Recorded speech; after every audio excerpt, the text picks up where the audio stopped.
Hola a todos, mi nombre es María José Chang. Soy estudiante con cierre de pensum en la licenciatura de Biología de la Universidad de San Carlos de Guatemala.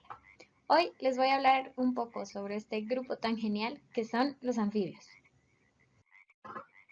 ¿Y qué son los anfibios? Es posible que confundamos entre anfibio y reptil o incluso que creamos que pertenecen al mismo grupo. Y de hecho, en el museo los dos grupos están presentados en el mismo salón. Sin embargo, hay diferencias muy importantes de las que debemos hablar. Ambos son vertebrados. Recordemos que los vertebrados son los animales que tienen columna vertebral y huesos. Los anfibios fueron los primeros vertebrados en salir del agua y llevar una vida terrestre. Esto quiere decir que los vertebrados antes de los anfibios vivían únicamente en el agua. ¿Quiénes son estos animales? Los peces, por ejemplo. Este proceso sucedió hace muchísimos años, hace aproximadamente 360 millones de años. ¿Qué quiere decir esto? Que hay suficiente tiempo para que los anfibios se puedan encontrar en básicamente casi todo el mundo. Y de hecho se encuentran en casi todo el mundo. Únicamente no se encuentran en la Antártida. Esto dio lugar a que también se desarrollaran muchísimas especies. Aproximadamente hay 8.213 especies a nivel mundial y aquí en Guatemala podemos hablar que hay 198 especies. Eso quiere decir que Guatemala tiene una diversidad, una riqueza o número de especies de anfibios elevada, lo que nos hace un país muy especial en cuanto a diversidad de anfibios. Dentro de las características importantes que podemos mencionar de los anfibios son las adaptaciones que estos sufrieron para poder llevar una vida exitosa fuera del agua. La primera, y es una diferencia importante que vemos entre anfibios y reptiles, es la piel. Los anfibios tienen una piel lisa y húmeda que les permite tener cierto grado o completa respiración por medio de la misma. Y también pueden respirar por pulmones. Esta es una característica súper importante porque entonces pueden respirar en el agua y fuera del agua. Aquí tenemos un ejemplo de un ajolote, las salamandras mexicanas. Y lo que ustedes ven aquí afuera, aquí de rosado, son las branquias. Generalmente los anfibios, cuando pasan de ser bebés o de ser larvas a ser adultos, estas branquias las van perdiendo porque salen de estar en el agua a llevar una vida adulta fuera del agua. Los anfibios tienen pies y tienen manos. No tienen aletas como los peces. Y acá vemos otra diferencia entre anfibio y reptil. Y es que los anfibios tienen 4 deditos en sus manos, mientras que los reptiles tienen 5 deditos en sus manos. Y en los pies, los dos tienen 5 deditos.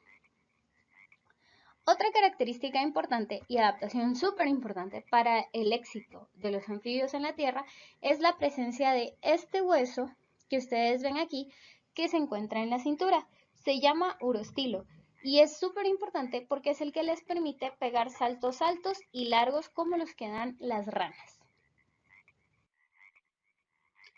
Otra adaptación importante para los anfibios es cómo se reproducen. En su mayoría se observa que los anfibios ponen huevos.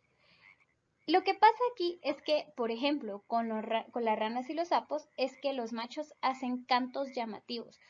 Ahorita que empieza la época de lluvia, muchos de ustedes probablemente han escuchado que cerca de su casa, en donde se acumula agua, se pueden escuchar cantos como rock, rock, rock, rock, rock, rock, rock, rock, rock. Y estos son machos llamando a hembras para que ellos puedan reproducirse y poner huevos. Cuando un macho llama la atención de una hembra, el macho abraza por atrás a la hembra y es así como ellos se reproducen. Los anfibios pueden poner los huevos en muchos lugares.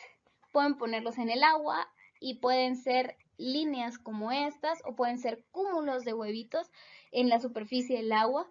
Son capaces de hacer una espuma especial y entonces ahí se mantiene la humedad y se pueden conservar bien los huevos. Pueden ponerlos también debajo de hojas y hay incluso especies de ranas súper especiales que son capaces de llevar los huevos en su espalda.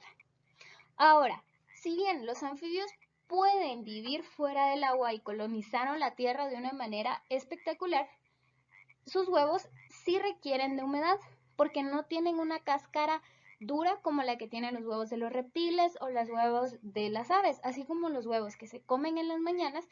Estos organismos no desarrollan esa capa dura externa, sino que es más bien gelatinosa.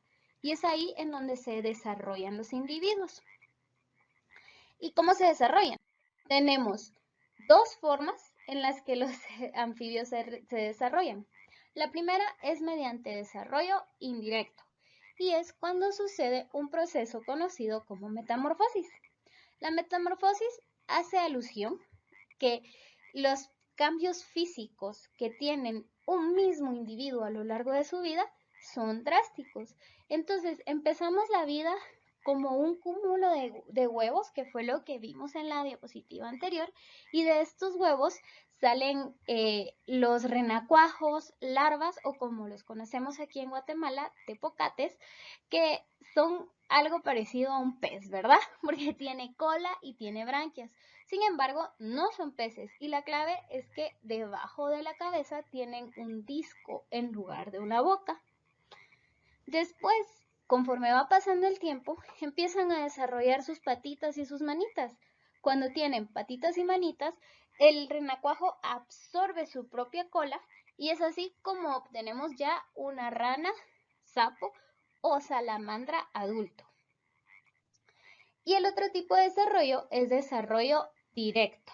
Esto quiere decir que vienen los sapitos o las ranitas, se aparean, ponen huevos y de estos huevos nacen ya mini adultos. ¿Cómo lo podemos ver aquí? Las ranitas que ponen, por ejemplo, huevos en espuma o en algunas hojas como en hojarasca o debajo de troncos, es probable que tengan este tipo de desarrollo. Y bueno, ya conociendo cómo se reproducen, cómo se desarrollan y las características importantes de los representantes de este grupo, vamos a hablar de los tres grupos que se encuentran en anfibios. Tenemos a las cecilias o tapalcúas, a las salamandras y a las ranas y los sapos. Las cecilias, tapalcúas o gimnofiona, como se conoce en su nombre científico, son también vertebrados, son anfibios. Eso quiere decir que tienen piel húmeda, ¿verdad? Y lisa. Tienen huesos. Si las vemos, es probable que las confundamos y digamos, ¡ay, qué lombriz tan grande la que estoy viendo! Y de hecho, viven debajo de la tierra, al igual que las lombrices. La diferencia importante aquí es que son vertebrados. Eso quiere decir que tienen huesos. Aquí podemos ver en esta Cecilia que es posible verle el ojo. Y aparte tienen una cabeza dura, porque los huesos de la cabeza son los que le ayudan o le permiten excavar para poderse meter debajo de la tierra. Estos organismos son rarísimos, no es muy fácil observarlos. Tiene que haber una lluvia muy fuerte o que haya movimiento de la tierra para que estos salgan. Y eso hace que mucha información de cómo viven, cómo se reproducen, aún no se conozca. De hecho, se ha reportado que hay especies que se desarrollan de manera directa, hay unos que no son de desarrollo directo, y hay muchas formas en las que las mamás cuidan o no cuidan a los bebés. Son organismos muy importantes de los que tenemos muchísimo que aprender. En el mundo hay aproximadamente 214 especies y en Guatemala tenemos registradas únicamente 3. Las salamandras o caudata, o como se les conoce aquí en Guatemala, los niños dormidos, son este tipo de anfibios que podrían confundirse con una lagartija. Pero si se recuerdan que hablamos anteriormente de la diferencia entre reptil y anfibio, y es que las lagartijas tendrían escamas y 5 dedos en sus manos, mientras que las salamandras tienen piel lisa y 4 dedos en sus manitas. Las salamandras también presentan muchos modos de vida, y acá vuelvo a traer a colación nuestro amigo el ajolote. Los ajolotes son salamandras que a lo largo de su vida viven y se mantienen siendo completamente acuáticos. Ellos son la excepción a la regla y no pierden sus branquias externas. mientras que otras especies de salamandras, como las que se encuentran en Estados Unidos, después de pasar un estado como tritón, como el que vemos aquí, pasan a ser adultos, como el que podemos ver aquí. Aquí en Guatemala, las salamandras que tenemos, que son aproximadamente 66 especies, no tienen este estadio acuático. De hecho, todas son anfibios que se desarrollan de manera directa. Y otra característica importante e interesante es que ninguna de las salamandras de aquí de Guatemala tiene pulmones. Eso quiere decir que respiran por la piel. Guatemala es un país muy rico en especies de salamandras. Eso nos hace muy especial porque incluso tenemos especies que no se pueden encontrar en ningún otro lado.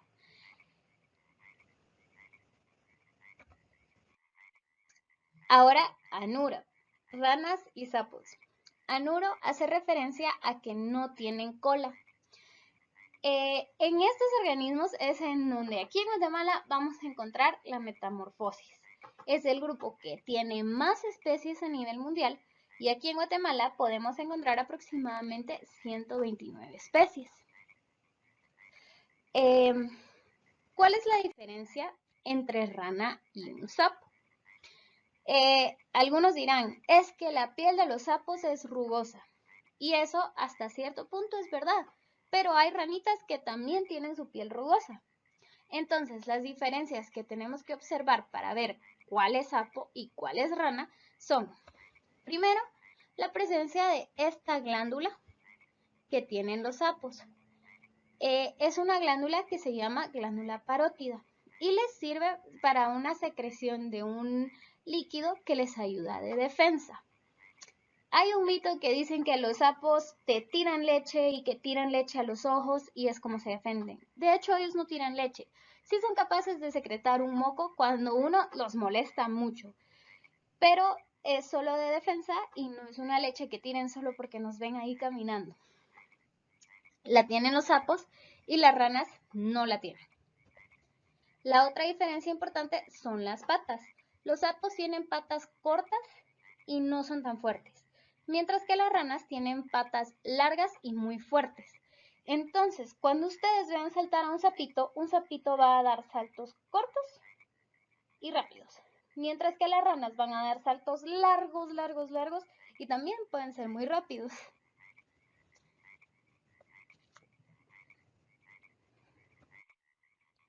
Ahora, ¿qué comen los anfibios? Increíblemente, son unos organismos muy importantes para nuestros ecosistemas porque comen muchas cosas. Cuando son larvas, las ranas pueden comer algas, plantas, incluso insectos que se encuentren en el agua, en las pocitas o en los laguitos en los que se encuentren. Y de adultos son predominantemente carnívoros. Podemos ver que comen insectos, ya sean gusanitos, insectos voladores, pueden comer incluso mamíferos y otros anfibios. Se ha visto mucho casos de estos, de este sapo grande que es el sapo marino, el más común que probablemente muchos hemos visto, que comen otros sapos. Son animales súper importantes porque entonces comen tanto la base de las cadenas alimenticias como los organismos de arriba. Y aparte, son también alimento para otro tipo de animales, como las serpientes. Hablar de esto, de qué comen, nos lleva a hablar sobre la importancia que estos organismos tienen para nosotros, para los seres humanos. Y son muchas. La primera que vamos a mencionar es su papel en las cadenas alimenticias, tanto como consumidores como presas. Se ha reportado que cuando hay pérdidas de poblaciones de anfibios, en respuesta, las poblaciones de serpientes también se ven afectadas y disminuyen. Son controladores de plagas que, como les mencionaba anteriormente, comen muchos insectos.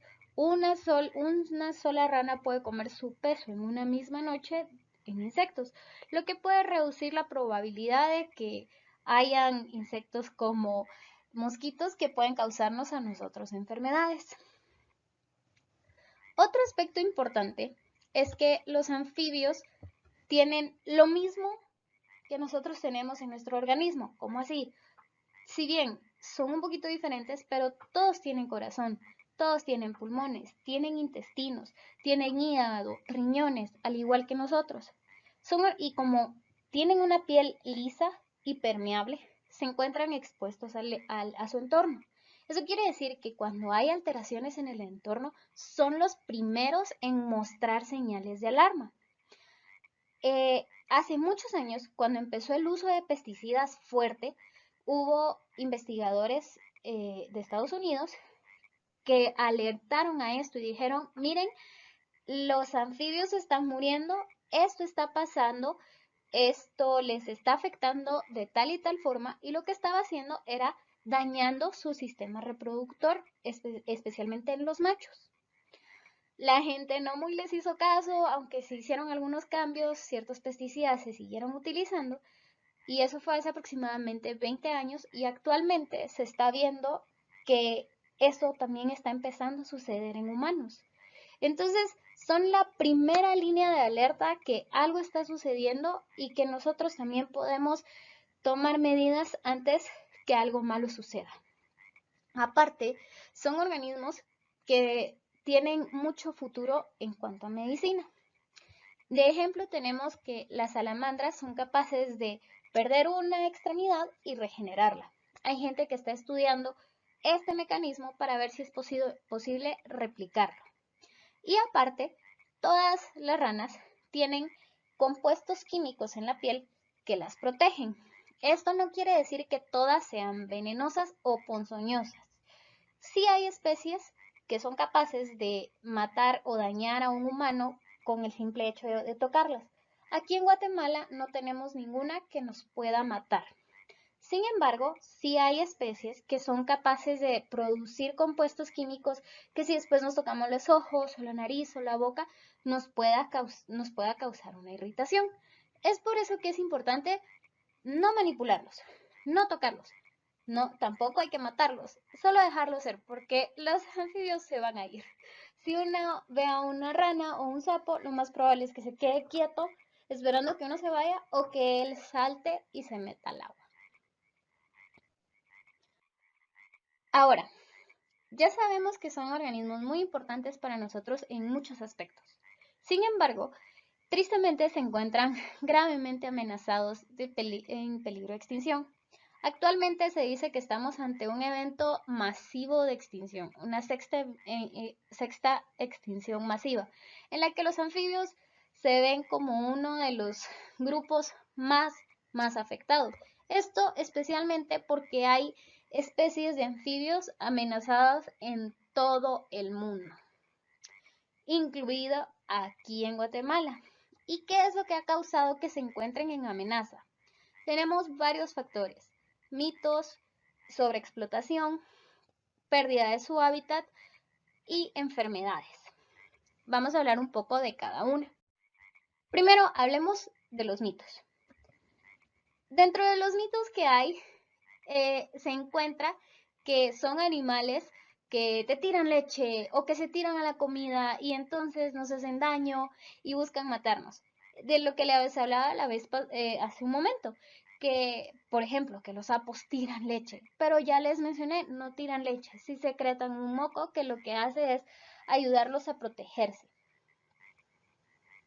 También existe el mito que las cecilias se meten debajo de la tierra y posteriormente cuando la gente va al baño en el campo, buscan otros hoyos húmedos en donde meterse y entonces dañan a la gente.